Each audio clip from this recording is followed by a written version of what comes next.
don't mean that you yourself can decide what your desire will be within. I sort of that you can completely decide that for yourself. I mean that desire is flexible, that it can be changed, that it can be affected by institutions or even your own choices.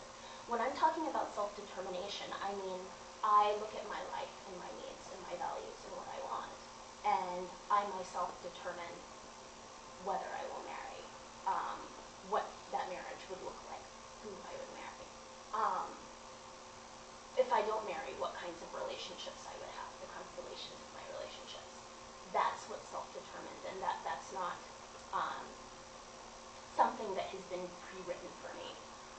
That if I want other things like a good job or social acceptance, that I would have to make certain choices if I would like those other kinds of things that humans want and need in the world.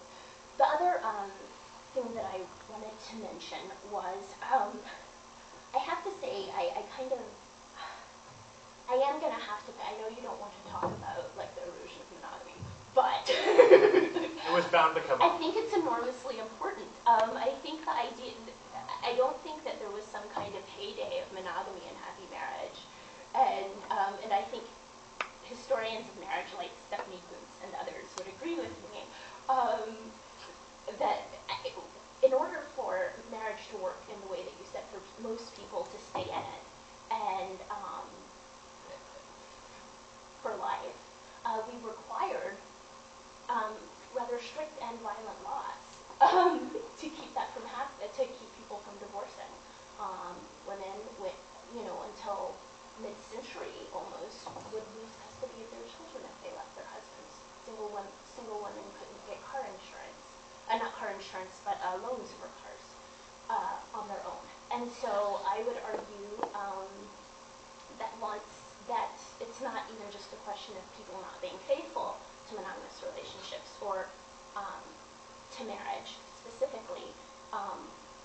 It's that on some level people often have desires outside of that, and we have to figure out a useful way as a society to deal with that. And one way that we already have tried, and we've tried a lot of legal and strict cultural methods, strategies, but I would argue, yes, those strategies do work, but they're not very humane.